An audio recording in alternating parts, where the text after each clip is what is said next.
hay un momento o un hecho. Yo la viví siempre desde chico, ¿no? Mi casa era una casa política, donde había reuniones, siempre se hablaba de política. Eh, Mi viejo había sido o era en algunos momentos funcionario, así que la política siempre estuvo. No, las discusiones, la vuelta de Perón, los conflictos, la violencia, ¿no? Porque yo nací en el 63, así que mis primeros recuerdos son de los años 60, ¿no? Con todo lo que era la Argentina en esa época.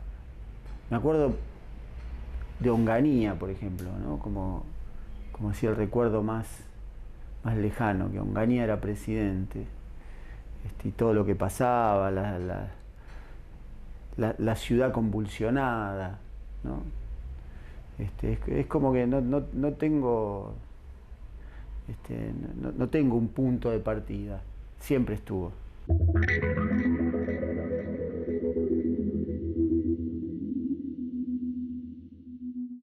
Me acuerdo, por ejemplo, en el 73 yo tenía 10 años y mi viejo asume como ministro de gobierno y cuando la vuelta de Cámpora, hacia Cámpora en el gobierno, Silvestre Begni, gobernador de Santa Fe, y bueno, nos llevaron a mi hermano y a mí al acto en Santa Fe, ¿no? Y me acuerdo de esa casa de gobierno llena de gente, todo un movimiento increíble, y bueno, en un momento salí al balcón y vi esa plaza llena, ¿no? Esa plaza en Santa Fe repleta de gente. eh, bueno, son cosas que te van, imágenes, ¿no? Como imágenes que te van marcando, o me acuerdo que en ese momento el gobernador Silvestre con todos los ministros a la televisión a ver la asunción de Cámpora, ¿no? Que había sido unos minutos después. Bueno, entonces era toda esa convulsión. Bueno, y así lo fui viviendo en los años del gobierno peronista, la muerte de Perón fue muy choqueante con todo lo que eso implicó, la televisión, y luego el golpe, bueno, ahí nos marcó.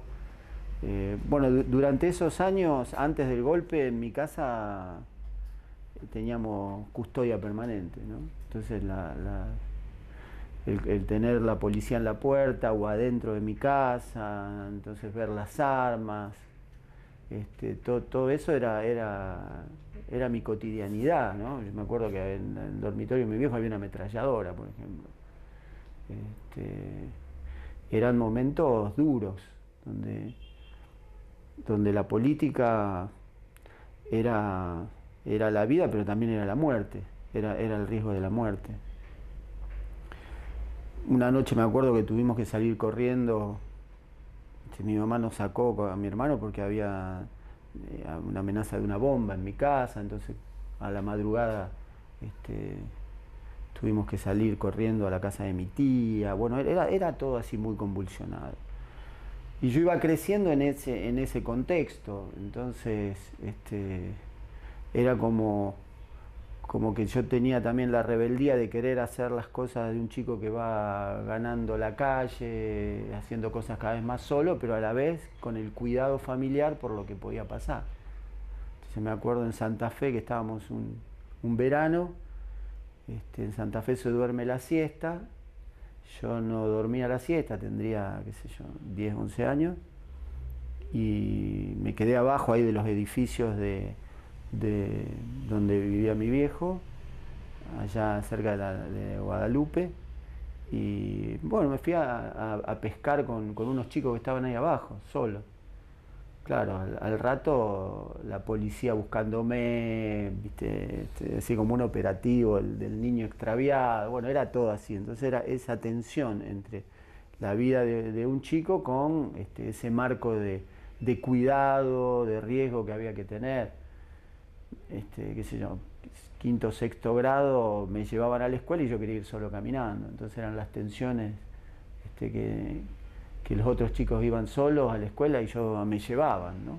Todas esas cosas. Así que la viví de chico. Y después, bueno, la dictadura, lo que implicó la cárcel de mi viejo primero, y después el exilio, ahí ya en la adolescencia mía, ¿no? El golpe del 76, yo tenía 13 años, así que también esas tensiones de la vida de un chico que quiere tener la vida normal con las particularidades del conflicto político que te atraviesa la casa y la familia.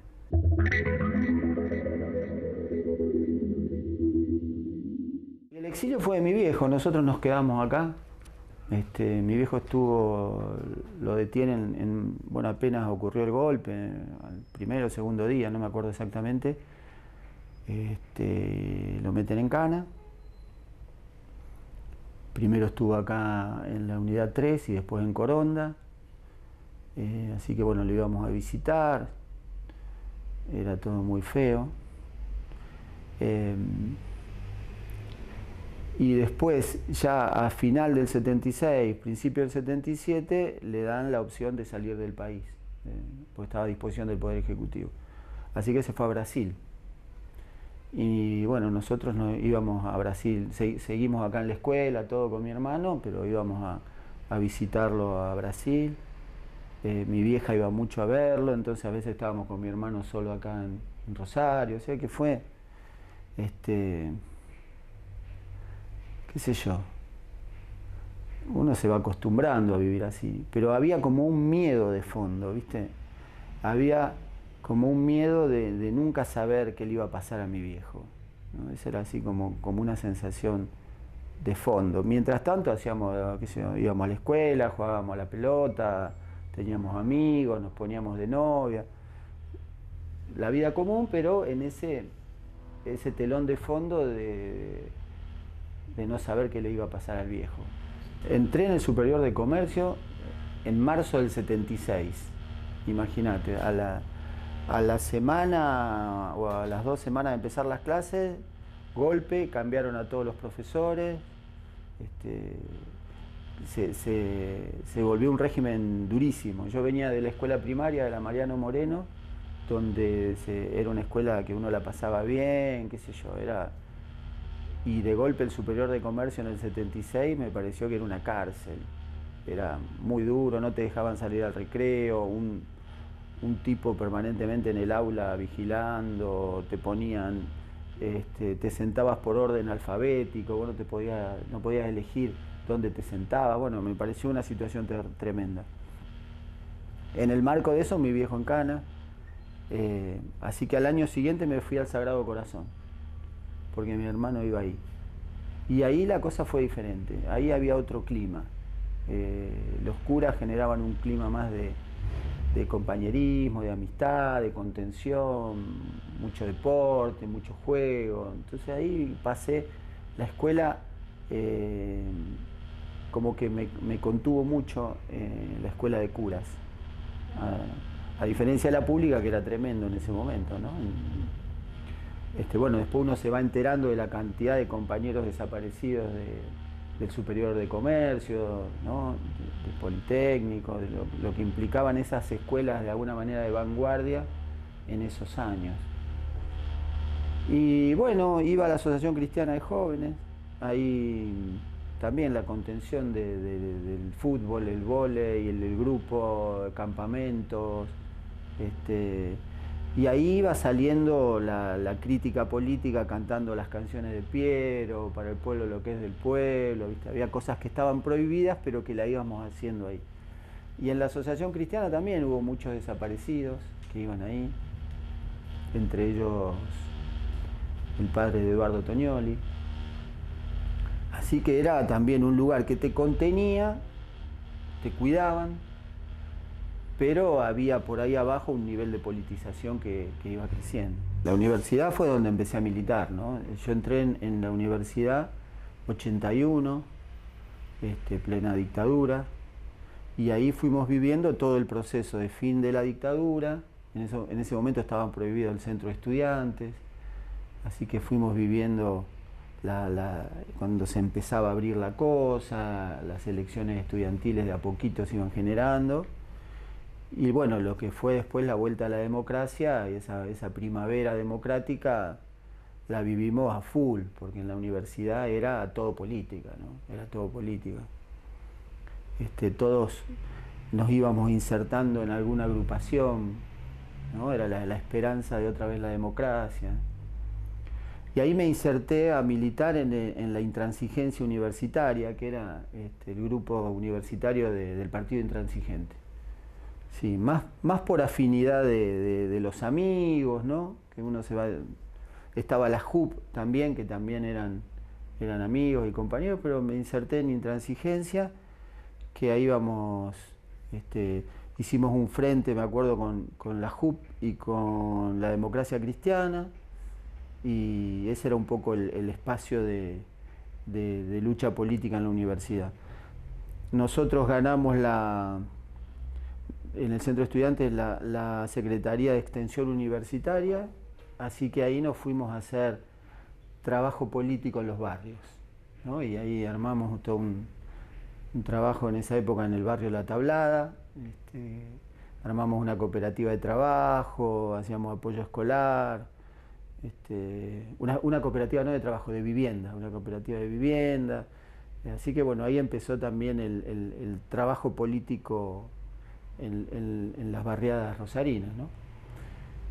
Bueno, fue un proceso interesante, lindo, y después le fuimos incorporando a esa militancia barrial la cuestión más intelectual, ¿no? Yo iba a la Facultad de Derecho, entonces cómo pensar al derecho como una herramienta de cambio y de transformación social. Así que ahí también generábamos grupos de estudio, y ahí hubo toda una movida muy buena. Ahí yo quiero rescatar a un docente que vino del exilio, que se llamaba Juan Carlos Gardela, un profesor de filosofía, que él nos nucleó en grupos de estudio de filosofía, y después bueno, él decía, después algo hay que hacer. Entonces nos mandaba a la cancha a hacer algo.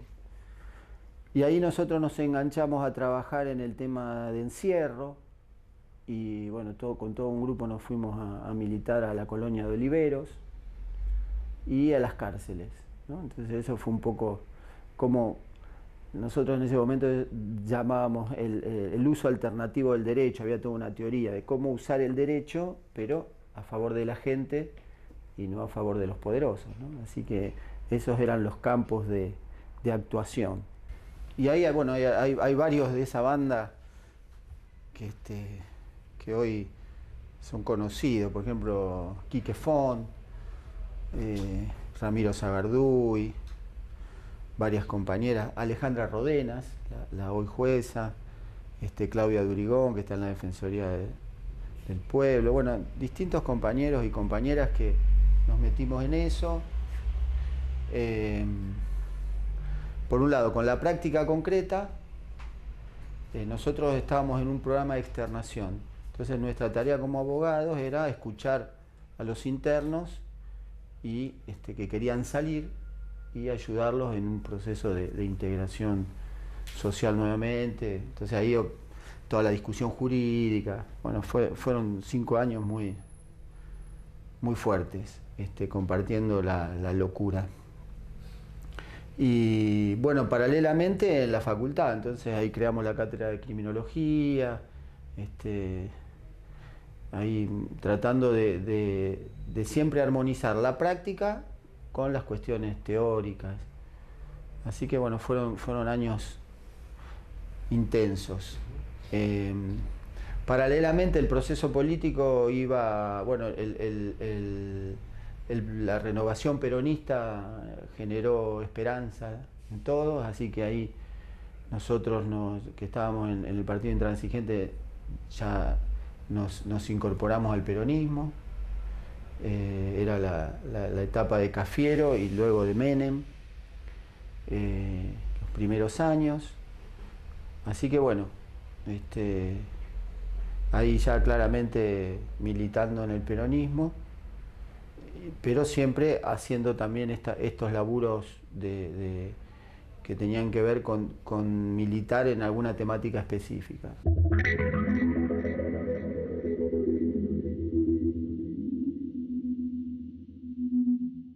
Bueno, las lecturas de esa época eran, por un lado era muy fuerte todo digamos, lo de los años 70, ¿no? Las lecturas clásicas de los 70, Hernández Arregui, Cook, ¿no? Todas esas cosas que se leían en esa época, bueno, lo de Jaureche, todo eso siempre fue como mucha referencia, mixturada con Marx, ¿no? Grupos de estudio sobre, entonces lo nacional, la discusión entre lo nacional y lo social, ¿no? La cuestión nacional, la cuestión social, las distintas miradas. Y ahí en esos años entró muy fuerte lo de la cuestión democrática, ¿no? Se había puesto sobre la mesa también en la discusión. Así que bueno, era una mixtura de cosas, ¿no? De autores nacionales, autores extranjeros. Fue muy fuerte la impronta en la universidad de todas las lecturas europeas vinculadas a la cuestión democrática. Así que ahí había también una lucha intelectual, conceptual. Creo que lo de Gramsci aportó, si bien en esos años era una lectura de Gramsci muy atravesada por la mirada de Portantiero, pero venía a decir de alguna manera que los movimientos nacionales y populares, que desde el marxismo se podía pensar los movimientos nacionales y populares, ¿no? Entonces eso también enriqueció.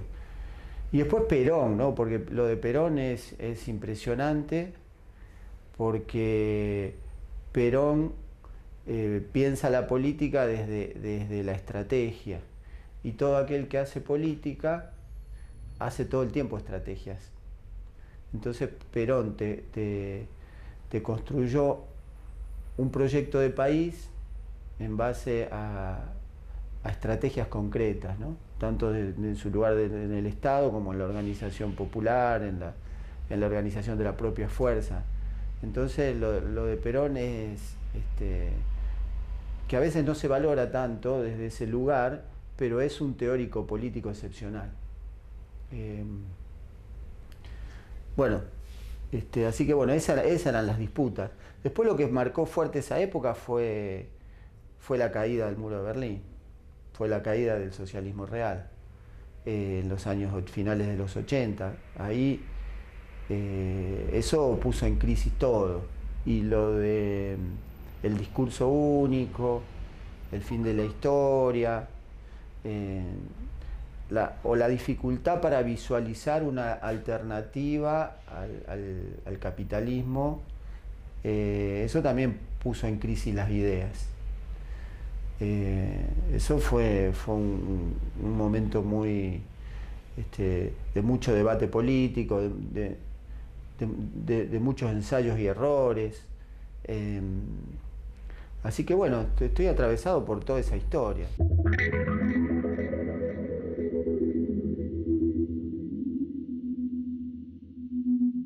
Paralelamente siempre hice política partidaria. O sea, mientras hacíamos las otras cosas, ya sea la universidad, las prácticas institucionales, siempre paralelamente militábamos, y yo militaba en acciones concretas políticas partidarias.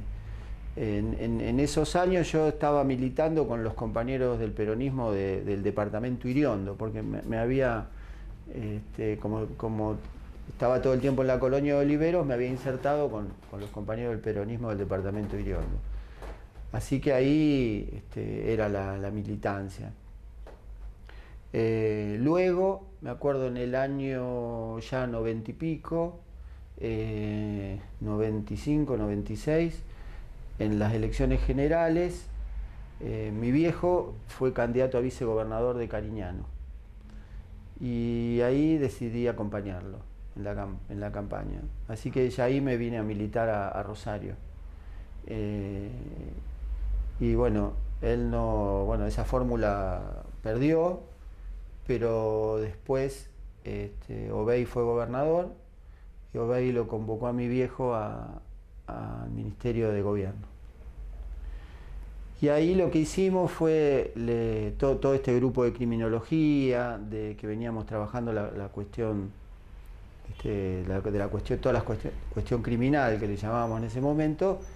Algunos de ellos nos insertamos en el Ministerio de Gobierno para generar políticas de seguridad. Y bueno, esos fueron los años del primer gobierno de Obey.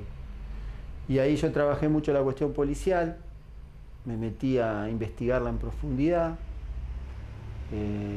tuve una experiencia muy rica porque, bueno, vi desde el gobierno, pero también vi desde lo policial. Entonces charlé con muchos policías, discutíamos, me metía en todos lados, a conocer, a ver los detalles. Fue como un proceso de aprendizaje muy interesante de lo que era la policía de la provincia de Santa Fe. Incluso con muchos me hice amigos, de ir a comer, sí. Pero logré, creo, entender cómo funciona la policía de la provincia de Santa Fe. Y a partir de ahí generamos toda una propuesta de reforma de la policía. Nosotros veíamos en ese momento un claro problema de conducción política, ¿no? La política no tenía el poder necesario para conducir a la fuerza policial.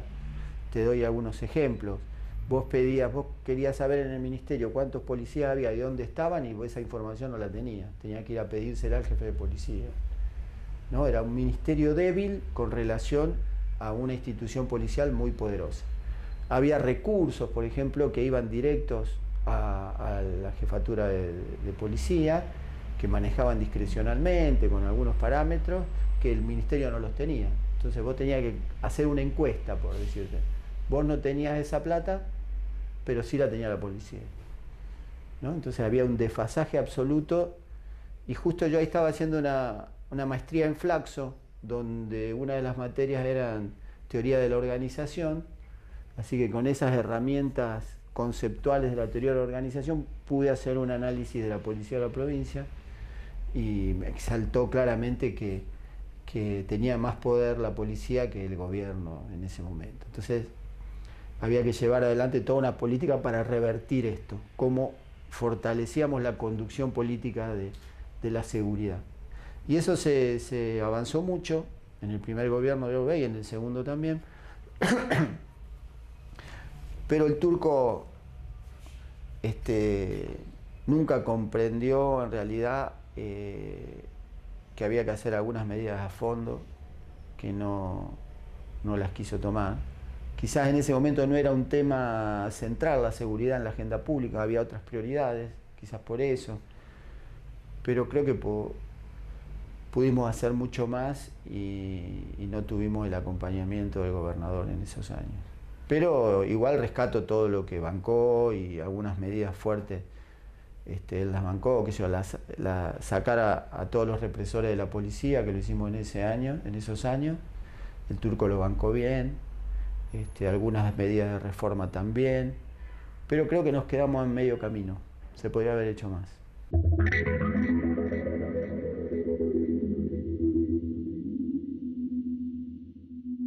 Bueno, mi opción de militar en la ciudad la tuve ya hace unos cuantos años, a partir del trabajo en seguridad, porque me di cuenta que era necesario un trabajo territorial, que era un trabajo que la ciudad se podía vivir mejor. Entonces decidí dedicarme a la ciudad y militar la ciudad. Bueno, ahí fui concejal, 2007-2011, y de ahí en más siempre milité en Rosario y en los barrios de Rosario.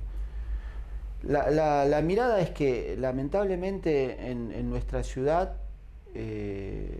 estamos viviendo mal, y mucha gente vive muy mal, y podríamos vivir bien. Fallan las políticas públicas.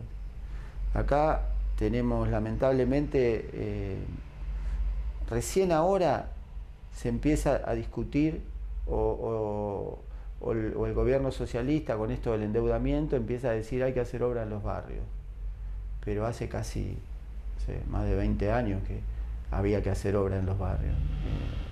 Rosario está absolutamente fragmentada, hay lugares que se vive muy mal, con rosarinos que están viviendo en condiciones durísimas y donde el Estado no está o está muy poquito. Y bueno, esto requería un cambio de mirada, invertir fuertemente en esta ciudad para construir una ciudad integrada. Por otro lado se ve una política débil, sensible a los lobbies, ¿no? Estos fallos judiciales, por ejemplo, el fallo de la Cámara dándole aire a los grandes supermercados en contra del descanso dominical, eso es lobby, no es derecho. Eso es lobby. O lo del mega outlet, ¿no? Fallos judiciales contrarios, esos son lobby. Es miedo a los poderosos. Esto es lo que hay que cambiar. Vos necesitas una política al lado de la gente, al lado del pueblo, no amiga de los poderosos. Y en esto el gran ejemplo lo marca Néstor Kirchner, que se animó. Fue el tipo que dejó de pensar la política como un posibilismo desde la debilidad y se atrevió a dar las peleas que había que dar. Y creo que en Rosario hay que hacer eso. Hay que tener un poder político muy fuerte que le marque la cancha a los intereses económicos, que le marque la cancha a todos. Y de esa manera construir una ciudad integrada, una ciudad armónica, con justicia social, donde nuevamente restablezcamos la vida comunitaria en los barrios. Hoy eso está destrozado por el desastre que se hizo en materia de seguridad y de que se liberó zonas y policías cómplices con bandas, permitiendo cosas. Bueno, esto hay que rearmarla a la ciudad, porque en el medio se va la vida de la gente, se van años en que la gente vive mal, con miedo, en condiciones precarias, cuando estamos en el medio de la pampa húmeda, una de las zonas más ricas del mundo. En Rosario hay niveles de marginalidad absoluta, gente viviendo que llueve y pierde todo, lleno de ratas sus casas. Es una inmoralidad. Los gobiernos rosarinos, en el balance, rescato el de Caballero, salvo el de Héctor Caballero, el resto son inmorales. Entonces, esto hay que cambiarlo. Y en el Evita encontré mi lugar en el mundo, porque son compañeros que entienden la política de la misma manera que la entiendo yo, con la mirada puesta en el ideal, pero con los pies en la tierra, ¿no? Entonces, armonizar esto, el realismo que requiere la política con el ideal hacia donde uno tiene que ir, y no donde el ideal no se negocia, lo que sí se van dando los pasos reales necesarios para llegar ahí. Entonces es mi lugar en el mundo, me siento muy cómodo con compañeros muy valiosos que ponen el cuerpo todos los días, que tienen los valores que te hacen que vos te sientas orgulloso de ellos. Entonces yo me siento muy bien. Y se discute mucho, hay decisiones que requieren mucho tiempo para ser tomadas. Por ejemplo, voy hacia un punto conflictivo hoy, ¿no? Que mucha gente se fue, que mucha gente nos critica, la discusión de qué hay que hacer en esta etapa después del triunfo de Macri, ¿no? Nos llevó un año de debate interno, sostener una posición clara, llegar a una síntesis y sostenerla. Un año nos llevó. Bueno, y nosotros ahora estamos convencidos de lo que tenemos que hacer, pero fue un tiempo de proceso, que es ampliar, es construir un frente lo más grande posible para ganarle a Macri. ¿Sin Cristina? No, Cristina adentro. Cristina adentro. La discusión ahí está, los que dicen Cristina conducción, Cristina no. Nosotros, la conducción es una cuestión de hecho, no se declama, no es un título, soy conductor, sino vos podés conducir o no conducís. Entonces, ¿qué demostró este año y medio? Bueno, que Cristina conduce un pedazo, pero no conduce todo. Nosotros necesitamos un Frente Nacional y Popular lo más amplio posible, con los que conduce Cristina y con los que no conduce Cristina. Y esta es la tarea que está haciendo el Movimiento Evita, tratando de sumar, de unir a todos los sectores. O sea, con lo que teníamos en el 2015 no nos alcanzó, perdimos, o sea, ganó Macri. Entonces necesitamos construir un espacio más grande para que nuevamente haya un gobierno popular en la Argentina.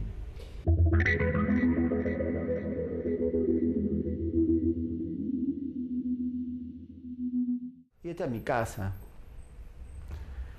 Mi casa es mi lugar. Acá es donde soy yo. Después me pongo el disfraz, algo. Pero acá soy yo, así que vos me dijiste hagamos una entrevista personal y bueno, acá te puedo decir, acá te dije las cosas que siento. Quizás en otro lado tengo un discurso más para afuera, pero acá me puedo abrir.